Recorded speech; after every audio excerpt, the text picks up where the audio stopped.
இந்த ஒரு மாத காலம் ஒரு 2 விதமா பிரித்துக் கொள்ளலாம். முதல் 15 நாட்கள் ஒரு மாதிரியும் அடுத்த 15 நாட்கள் ஒரு மாதிரியும் இயங்க போகிறது. ஏன்னா 2ஆம் வீட்டு அதிபதி உச்சமா இருக்காரு. வேற என்ன சாமி வேணும்? வேலையில் மிகுந்த கவனத்தோடு இருக்க வேண்டும். தேவையில்லாம பேப்பர் போட்டு வர அளவுக்கு உங்களுக்கு இந்த தடவை பிளானட் டென்ஷன் படுத்தும். ஆனா அந்த இடத்துல மட்டும் கடகராசிக்காரர்கள் கொஞ்சம் கவனமாக இருந்தால் போதுமானது. இந்த ஒரு மாசம் தாண்டிச்சுன்னா கடகராசிக்காரங்களை கையில பிடிக்க முடியாது. வரக்கூடிய மாதங்கள் வசந்தத்தின் வாசல் படியில் நிற்கக்கூடிய முதல் ராசி எனக்கு தெரிஞ்சு கடகம் தான். உங்களுக்கு எதெல்லாம் நீங்க வேணும் வேணும் வேணும்னு கேட்டீங்களோ இந்த பிரபஞ்சம் கொடுக்க போதா. உலகெங்கும் உள்ள ரெட்ரோ ஆன்மீகம் நேயர்களுக்கு வணக்கம். நான் உங்க வித்யா கார்த்திக். ஒவ்வொரு மாதமும் எனக்கு யூனிக்கா ஸ்பெசிஃபிக்கா எக்ஸ்க்ளூசிவா மாத பலன்கள் பார்த்துட்டே வரோம் இல்லையா? அந்த வகையில இப்ப நம்ம பார்க்கக்கூடிய மாதம் என்னவென்றால் ஏப்ரல் மாதம் ஒவ்வொரு ராசிக்காரர்களுக்கும் எப்படி எல்லாம் இருக்க போகுது, கிரகங்கள் என்னவெல்லாம் பண்ண போகுது, என்னதான் பண்ண போகுது அப்படின்னு பாக்குறதுக்கு முன்னாடி ஃபர்ஸ்ட் கோச்சார கிரக நிலவரத்தை பார்த்து விடலாம். அந்த வகையில இந்த ஏப்ரல் 1ஆம் தேதி அந்த 1ஆம் தேதி பாத்தீங்க அப்படின்னா கிட்டத்தட்ட கும்ப ராசியில ஒரு 3 கிரகத்தோட சேர்க்கை. செவ்வாய், புதன், ராகுடைய காம்பினேஷன். இந்த பக்கம் வாக்கியப்படி பஞ்சாங்கம் படி தெரித்துன்னு கருத்து எதா இருந்தாலும் சரிப்பா நான் வந்துட்டேன் அப்படின்ற மாதிரி சனி 12ஆம் இடத்தில் காலபுருஷனுடைய 12ஆம் வீடான மீன வீட்டில் அமர்ந்திருக்கிறார். ஓகே. 10ஆவதுக்கு சூரியனோட சேர்ந்து உட்கார்ந்திருக்கிறார். சூப்பர். அதுக்கப்புறம் இது வரைக்கும் இருந்த சுக்கிரன் பை பை சொல்லிட்டு மேஷ வீட்டுல போய் உட்கார்ந்துருக்காரு. அப்படியே ஸ்டில் கண்டினியூ ஆக போறாரு. ஓகே. அதுக்கப்புறம் காலபுருஷனுடைய 5ஆம் வீடான சூரியன் வீட்டில் அஸ்யூஷுவல் எப்பயும் போல கேது தன்னுடைய இருப்பை நிறுத்தியிருக்கிறார். வக்ர கதியில இருந்த குரு வக்ர நிவர்த்தி அடைந்து மிதுன வீட்டில் குருவுடைய சஞ்சாரம் இருக்கு. இன்னொரு 45 நாள் அவரும் கிராஸ் ஆகி தன்னுடைய பயணத்தை தன்னுடைய உச்ச வீடான கடகத்தை நோக்கி வரப்போகிறார். இந்த மாதிரியான அமைப்புலதான் இந்த மாதம் பிறக்கிறது. இந்த மாத கிரக பயிற்சியெல்லாம் எப்படி இருக்க போகுது அப்படின்னு சொல்லி பார்த்தோம்னா ஏப்ரல் 2ஆம் தேதியே இந்த வண்ட மச்சான் அப்படின்ற மாதிரி சூரியனுக்கு தோல் கொடுக்கக்கூடிய விதமாக செவ்வாயும் போய் மீன வீட்டில் அமரப் போகிறார். ஸோ ஆல்ரெடி அங்க சனி இருக்காரு. அதோட சேர்ந்து சூரியனும் செவ்வாயுமோட ஒரு காம்பினேஷன். எகெயின் 15ஆம் தேதிக்கு அப்புறம் 14ஆம் தேதியே நம்மளுக்கு தெரியும் இந்த தடவை பராபர வருடம் ஆரம்பிக்குது. பராபவ வருடம் ஆரம்பிக்குது. தமிழ் புத்தாண்டு பிறக்கிறது. ஸோ தமிழ் புத்தாண்டு வந்தாலே சூரியன் எங்க வந்துருவார்? அஸ்யூஷுவல் மேஷத்துக்கு வந்துருவார். ஸோ 14ஆம் தேதி சூரியன் மீன வீட்டில இருந்து மேஷ வீட்டை நோக்கி நகரப் போகிறார். ஆல்ரெடி அங்க சுக்கிரன் உட்கார்ந்து இருக்கிறார். 19ஆம் தேதி சுக்கிரன் தன்னுடைய வீட்டுக்கு பாய் பாய் சொல்லிட்டு போய் தன்னுடைய வீட்டுல போய் ஆட்சி அதிகாரமா உட்கார போறார். ஓகே. 10ஆம் தேதி வக்ரகதியில இருந்த புதன் வக்ர நிவர்த்தி அடைந்து 10ஆம் தேதி மீன வீட்டை நோக்கி நான் நீச்சம் உச்சம் எடுக்க மாட்டேன், பட் ஸ்டில் அப்படிதான் கொஞ்சம் நீச்ச அமைப்பை நோக்கி தன்னுடைய பயணத்தை இயங்க போறார்.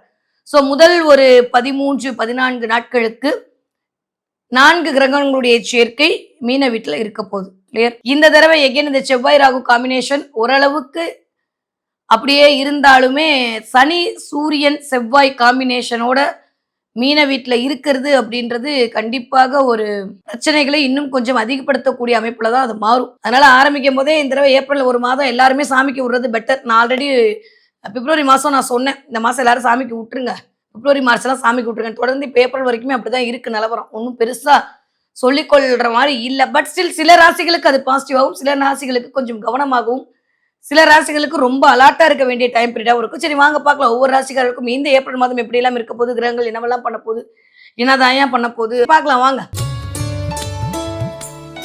தன்னுடைய கனிவான பேச்சல் அனைவரையும் கவரக்கூடிய கடகராசினியர்களுக்கு இந்த ஒரு மாத காலம் எப்படி எல்லாம் இருக்க போகுது, கிரகங்கள் என்னவெல்லாம் பண்ண போகுது, என்னதான் பண்ண போகுதுன்னா ஒரு மாசம் நல்லா இருந்த மாதிரி இருந்துச்சு மேடம், திரும்ப ஆரம்பிச்சிருச்சு. எனக்கு என்னமோ தெரில, ஊர்ல இருக்கவங்களாம் ஏமாத்துறீங்க கடகம் நல்லா இருக்கும் நல்லா இருக்கும்னு.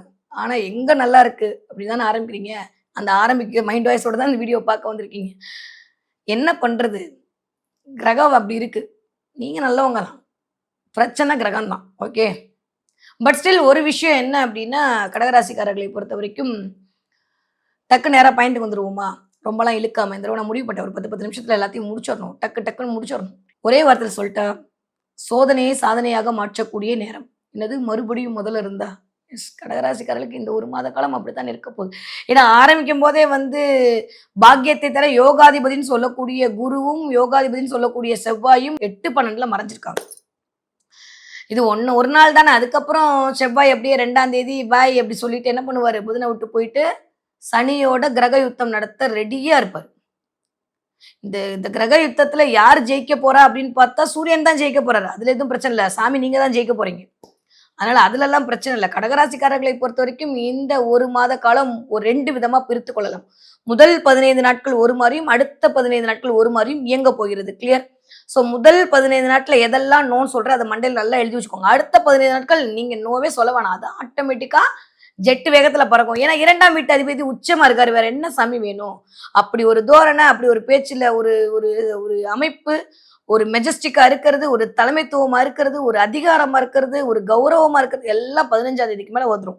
பட் ஸ்டில் 15ஆம் தேதிக்கு முன்னாடி வரைக்கும் இருக்கக்கூடிய பிளானட்டோட பொசிஷன் எடுத்து பார்த்தோம்னா, ஆரோக்கியத்தில் மிகுந்த கவனம் தேவைப்படக்கூடிய மாதம். நீங்க மட்டும் இல்லங்க, எல்லா ராசிக்காரர்களுக்கும் இந்த தடவ இந்த செவ்வாய், சனியோட காம்பினேஷன் பிளஸ் சூரியனுடைய இணைவு அப்படின்றது பெருசா நல்லத சொல்ற மாரி இல்ல. ரொம்ப ரொம்ப ரேரா இருக்கக்கூடிய ஒரு அமைப்பு தான் இது. அதுவும் இந்த மாரி இடத்துல. ஆ அதுவும் இந்த மாதத்துல. ஸோ கொஞ்சம் கவனமாக இருக்க வேண்டிய காலகட்டம். கடகராசிக்காரர்களை பொறுத்தவரைக்கும் கொஞ்சம் கலக்கங்கள் அதிகரிக்கும். நெறைய டைலமா வந்துட்டே போகும். திடீர்னு இருந்துட்டு வேலைய விட்டு போயிட்டு வான்னு சொல்லிடுவாங்க. இல்ல வேலைய விட்டு வந்துரலாமா? வேலைய விட்டுருவோமான்ற மாரி எண்ணங்கள்லாம் நெறைய பேருக்கு தோணி, கடகத்துல சந்திரன் தான் இருக்கணும்ல. கடகத்துல எது இருந்தாலும் இந்த தடவ அதான் நடக்க போகுது. ஸோ அதனால அதற்கான வாய்ப்புகள்லாம் இந்த தடவ உருவாகும். நெறைய காரண காரியம் தெரியாம சில நிகழ்வுகள் நடக்கும். என்னைக்கோ, எப்பயோ பண்ண விஷயத்த வந்து இந்த தடவ எடுத்து தோண்டி பார்த்து, அதற்கான விளக்கங்கள் கேட்கப்படும். நெறைய பேருக்கு இந்த வேலை பார்க்குறீங்க, இல்ல வந்து வியாபாரத்தில இருக்கீங்கன்னா, இந்த ஜிஎஸ்டி இஷ்யூ, கவர்மெண்ட் இஷ்யூல கொஞ்சம் கவனமா இருந்துக்கோங்க. பார்ட்னர்ஷிப் கிட்ட நெறைய பிரச்சனைகள் எழுகலாம் வந்து. பார்ட்னர்ஷிப் மூலமா சின்ன சின்ன பிரச்சனை வருது. இல்ல பார்ட்னருக்கு உங்களுக்குமான சில விஷயங்கள கண்டுபிடிச்சு அத வந்து நிவர்த்தி பண்றது. அதன் மூலமாக ஒரு பேச்சுவார்த்தையில ஹார்ஷா வந்து வெளிப்படுத்துறது. இதெல்லாம் கடகராசிக்காரர்களுக்கு 2ஆம் இடம் வருமானம் சார்ந்த சில விஷயங்களை மேற்கொள்வதற்கான வாய்ப்புகள் வரும். எப்போ 15ஆம் தேதிக்கு அப்புறம். 15ஆம் தேதிக்கு முன்னாடி வரைக்கும் ஹெல்த்ல ரொம்ப கவனமா இருக்கணும்னு சொன்னேன். ஓகே. அத தாண்டியும் உங்களுடைய குழந்தைகளுடைய ஆரோக்கியத்திலும் கொஞ்சம் கவனமாக இருக்கணும். இப்ப இந்த 9ஆம் இடத்துல போய் செவ்வாய் அமர்தல் சரியா? அப்படின்னு பார்த்தா சரிதான். ஆனா சனியோட சேர்ந்து அமரக்கூடிய தன்மை வேலையில் வேலைக்காரவங்க, அப்பா கிட்ட வேலை பார்த்தவங்க, என்கிட்ட வேலை பார்த்தவங்க, அப்பாவுடைய சொந்தக்காரவங்க, அப்பா சம்பந்தப்பட்ட விஷயத்தின் மூலமாக சில மனக்குறைகளை சந்திக்க வேண்டி வரலாம். அப்பா எனக்கு தரேன்னாரு, இன்னும் சொத்த பிரிக்கலன்னு போய் டைரக்ட்டா போய் கேட்கறது. எப்ப சொத்த பிரிச்சு குடுப்பீங்களா? எனக்கு எப்ப வச்சு குடுப்பீங்கன்னு கேட்பது. இல்ல அப்பாவுடைய அ வச்ச வேலையாட்கள் மூலமாக எனக்கு பிரச்சனை வர்றது. இல்ல அவர்களோட ஏதாவது ஒரு கிளாஷ் நடக்கிறது. இல்ல அவர்கள் மூலமாக எனக்கு லாபம். வாட் எவர் இட் இஸ் ஏதோ ஒண்ணு. இந்த மாரியான ஒரு அமைப்பு இந்த 9ஆம் இடத்து செவ்வாயின் மூலமாக, சனியின் மூலமாக வேலையில் இயங்கப் போகிறது. கிளியர். ஏப்ரல் 2ல இருந்து மே 20 வரைக்குமே செவ்வாயுடைய பொசிஷன் வந்து சனியோட சேர்ந்து தான் இருக்க போகுது. அது 9ஆம் இடத்துல இருக்க போகுது அப்படின்றபோது 10 குடையவர் 9ல தர்ம கர்மாதி யோகம் அதெல்லாம் வந்து கண்டிப்பா இருக்குமா? எஸ். உங்களுடைய நாட்டல் ஹாரோஸ்கோப் நல்லா இருக்கிற பட்சத்தில நீங்க நல்ல மனசுக்காரங்க உங்களுக்கு நல்லா தான் இருக்க போகுது. அத தாண்டியும் நீங்க யாருக்கு உதவி பண்ணீங்களோ அவங்களே முதுகுல குத்துவாங்க இந்த தடவ. அதுல கவனமா இருக்கணும். யாரு? கடகராசிக்காரங்க. தேவையில்லாம டிப்ரஷன், தேவையில்லாம ஆங்சைட்டி, தேவையில்லாம கோவம். வேலையில நீங்க ஒண்ணு சொன்னீங்கன்னா, அவங்க ஒண்ணு புரிஞ்சுக்கிறது. ஏன்னா 2ஆம் வீட்டு அதிபதியா இருந்தாலும் 12ஆம் வீட்டு அதிபதி வந்து நீச்சமா இருக்கும்போது, வருமானத்துல செலவு கம்மி. ஓகே. அதுல பிரச்சனை இல்ல. ஆனா அத தாண்டி இருக்கக்கூடிய விஷயங்கள்லாம் இருக்குல்ல. அப்படி அவர் தான் நம்மளுடைய 3ஆம் வீட்டு அதிபதியா வருவாரு. அதனால கொஞ்சம் முயற்சி எடுக்கிற இடத்துலலாம் யாராவது ஒரு பிளாக்கேஜ் போடுவாங்க. நம்ம ஏதாவது ஒரு இம்ப்ளிமெண்ட் பண்ணலாம் அப்படின்னு நினைக்கும்போது, அத ஒரு தடை போடுறதுக்கு ஒரு பேர் வருவாங்க. அது நம்மளுக்கு கோவம் வரும். இப்ப நீங்க கடகராசிக்காரங்க ஒரு வேலையில இருக்கீங்கன்னா, நீங்க சில விஷயம் ஐடியாவ கொண்டு போய் குடுக்கும்போது, நோ அப்படின்னு சொல்லுவாங்க. அது உங்களுக்கு கோவமும், எரிச்சலும், ஆத்திரமும் வரும்.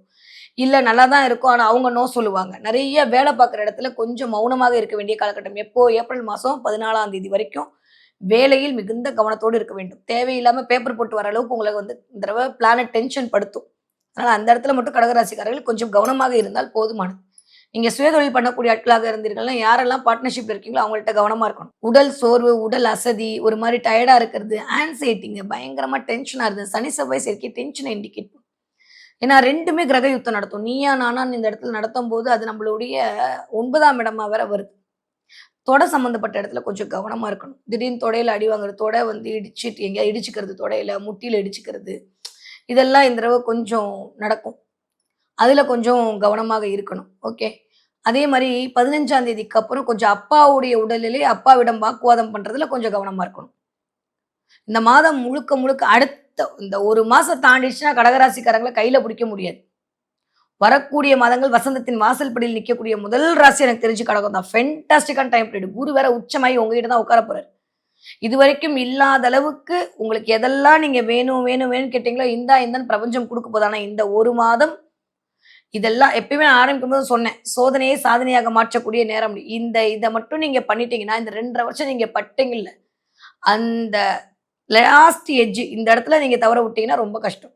இந்த வெண்ணெய் திரண்டு வரும்போது பானை உடைக்கிற கதையாயிடும். அதனால இந்த 1 மாசம் கொஞ்சம் அமைதியா இருந்துக்கிறது, கடகராசிக்காரர்களுக்கு பெட்டர். வீட்லயும் சரி, வெளியிலயும் சரி. நெறைய பேர் நிலம் வாங்குறது, நிலத்துல இன்வெஸ்ட் பண்றது, இதெல்லாம் உங்க சுயஜாதத்துல அதுக்கு பாசிபிள் இருந்தா பண்ணுங்க. இல்லாட்டி இந்த 1 மாசம் கொஞ்சம் கவனமாக இருங்க. 2ஆம் அதிபதியோட உச்சத்தன்மையா இருக்கறனால, பேச்சுல வந்து ஒரு கௌரவம், ஒரு அதிகாரம் வரும். நீங்க வந்து அதிகாரமா பேசுவீங்க. ஏன்னா சூரியன் வந்து தலைமைத்துவத்த இண்டிகேட் பண்ணுவார். அந்த வீட்டு அதிபதி போய் 9ஆம் இடத்துல உட்கார்ந்திருக்காரு. குருவா மாரி அதிகாரம் பண்ணுவீங்க. எனக்கு தான் எல்லாம் தெரியுன்ற மாரி பேச்சு நீங்க பேச மாட்டீங்க. பாஸ் பிளானட் உங்கள பேச வைக்கும். அப்ப அடுத்தவங்களுக்கு அது கடுப்பாகும். ஏன்னா இவனுக்கு தான் எல்லாம் தெரியும் மாரி, இவனுக்கு தான் எல்லாம் தெரியுன்ற மாரி பேசுறாங்களே அப்படின்ற மாரி நம்ம கிட்ட வந்து 4 பேர் அட்வைஸ். ஏன்னா நம்ம சாதாரணமா தான் சொல்லியிருப்போம். அவங்களுக்கு அது கோவம். இந்த விஷயத்த எப்பயுமே இந்த மாசம் முடியிற வரைக்கும் எழுதி போட்டு வச்சுக்கோங்க. அதனால நீங்க யாருக்கும் அட்வைஸே இந்த மாசம் தயவு செஞ்சு பண்ணாதீங்க. கடகராசிக்காரர்களுக்கு நான் கெஞ்சி கேட்கிற விஷயம் யாருக்கும் அட்வைஸ் பண்ணாதீங்க. யாருடைய அட்வைஸையும் கேட்டுட்டு உங்களுடைய லைஃப்ப கொண்டு போகாதீங்க. இது 2மே இந்த மாசம் பண்ணாம இருந்தீங்கனாலே, அடுத்து வரக்கூடிய நாட்கள்ல வசத்தின் வாசற்படியில் தான் நிப்பீங்க. ஏன்னா, உங்கள அறியாமயே இந்த சூரியன் என்ன பண்ணுவார்ன்னா, என் பேச்ச நீ மதிக்கல. நான் சொல்றது கரெக்ட். என்னால தான் நீ வந்த. இந்த மாரியான சில விஷயங்கள இண்டிகேட் பண்ணுவாரு. அதே மாரி அப்பாவிட்ட போய் சண்ட போட வைப்பாரு. இல்ல அப்பாவுடைய உடல்நலத்தில் கொஞ்சம் மருத்துவ செலவை உருவாக்கி குடுப்பாரு. அதே மாரி பிள்ளைகள் விஷயத்துல ஒரு கண்டிப்ப குடுப்பாரு. பிள்ளைகளுக்கும் உங்களுக்குமான ஏதோ ஒரு இடைவெளிய குடுப்பாரு. இல்ல பிள்ளைகளுடைய உடல்நிலைக்காக சில விஷயங்களை மேற்கொள்ள வைப்பார். ரொம்ப மோசமாகாது. பட் ஸ்டில் பிள்ளைகளுடைய ஆரோக்கியத்திற்காக சில விஷயங்களை மேற்கொள்ள வைக்கிறது. உங்களுக்கும் கணவருக்கும், உங்களுக்கும் ஸ்பௌஸுக்குமான இருக்கக்கூடிய இடத்துல இன்னும் கொஞ்சம் கொஞ்சம் 15ஆம் தேதிக்கு அப்புறம் அது திரும்ப மறுபடியும் இந்த வேதாள முருங்க மரம் ஏறிடுச்சுன்ற மாரி கதையெல்லாம் ஆறதுக்கான வாய்ப்புகள் உண்டு.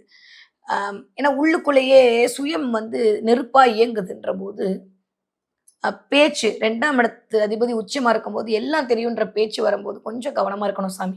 ஏன்னா, நான் இருக்கும்போதே என்ன சொன்னேன்? கனிவான பேச்சால் கவரக்கூடிய கடகராசின்னு தான் நான் சொன்னேன். கொஞ்சம் கனிவான பேச்சு தேவைப்படுது. மத்தபடி சூப்பரா இருக்க போறீங்க.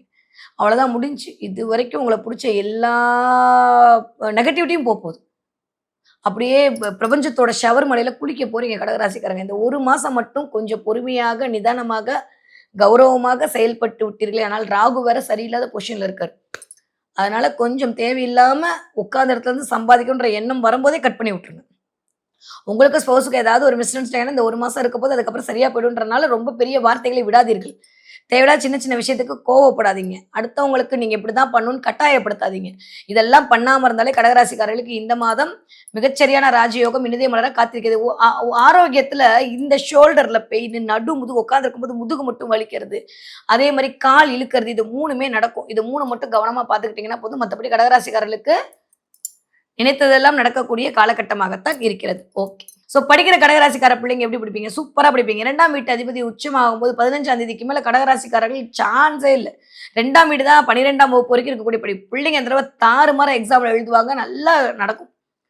யாரெல்லாம் வந்து அரசு சம்மந்தப்பட்டிருக்கீங்களோ, யாரெல்லாம் மெடிக்கல் ஃபீல்ட்ல இருக்கீங்களோ, யாரெல்லாம் தலைமைத்துவத்துல இருக்கீங்களோ, யாரெல்லாம் பிசினஸ் பண்றீங்களோ, அத்தன கடகராசிக்காரர்களுக்கும் ஏறுமுகம் தான். வேற லெவல் டிரான்ஸ்ஃபர்மேஷன்.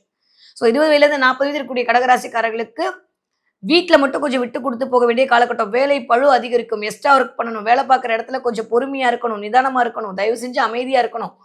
நம்ம இனி ஆண்களா இருந்தாலும் சரி, பெண்களா இருந்தாலும் சரி, கடகராசிக்காரர்கள் வேலை அப்படின்ற இடத்துல கொஞ்சம் கவனமா இருக்கணும். பணம் வர இடத்துல கொஞ்சம் செலவுகள் வரத்தான் போகுது. கொஞ்சம் செலவுகள் அதிகரிக்கக்கூடிய காலகட்டமா தான் இருக்கு. கொஞ்சம் அமைதியா இருக்கணும். உங்கள பத்தி பிரகடனம் அடுத்தவர்களிடம் தயவு செஞ்சு சொல்ல வேண்டாம். இந்த நேரத்துல. அது தேவையில்லாத உங்கள பத்தியான நெகட்டிவ் கமெண்ட்ட கொண்டு வந்து குடுத்துரும். ரொம்ப கவனம். ஓகே. 40லேருந்து 60 இருக்கக்கூடிய கடகராசிக்காரர்களுக்கு ஆல்மோஸ்ட் இந்த நேரத்துல அப்படியே ஒரு மாரி அ அ நடக்கக்கூடியது இந்த சூரிய தசை, சுக்கிர தசை இப்படியெல்லாம் போச்சுன்னா செம்ம டிரான்ஸ்ஃபர்மேஷன்.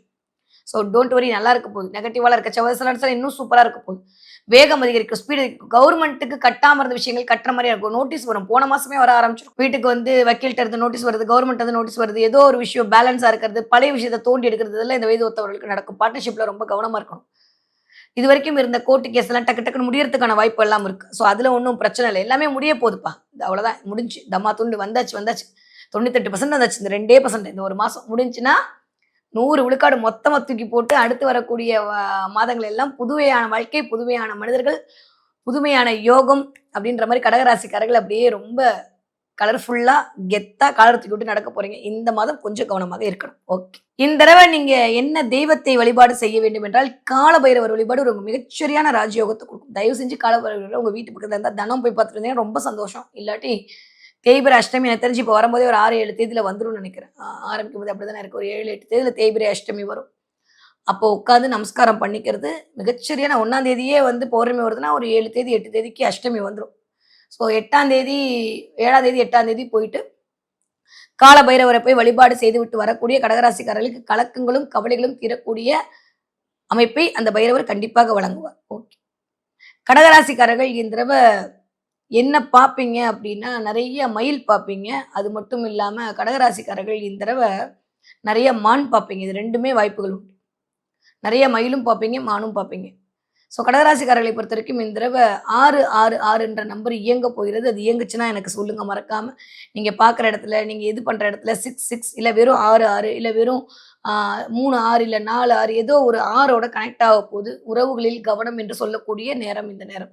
அதனால தேவையில்லாம வீட்லயும் டென்ஷன் ஆகாதீங்க. நான் வேலைக்கு போயிட்டு வரேன்ல, நீ வீட்ல எப்படி இருக்கேன்ற மாரி வீட்ல கடுப்ப காட்டாதீங்க. இல்ல வீட்ல இருக்கக்கூடிய இல்லத்தரசியா இருந்தா நான் இவ்வளோ வேலை பார்க்குறேன்ல, நீ வந்தோனே ஏன் கத்துறன்ற மாரி சண்டை போடாதீங்க. இந்த 1 மாத காலம் கொஞ்சம் புரிதல் நிமித்தமுமா இருக்க வேண்டிய காலகட்டமா இருக்கு. கொஞ்சம் அமைதியாக கடந்து விட்டீர்கள் ஆனால், சோதனையிலே சாதனையாக முறியடிக்கக்கூடிய காலமாக இனிதே மலர காத்திருக்கிறது கடகராசிக்காரர்களுக்கு.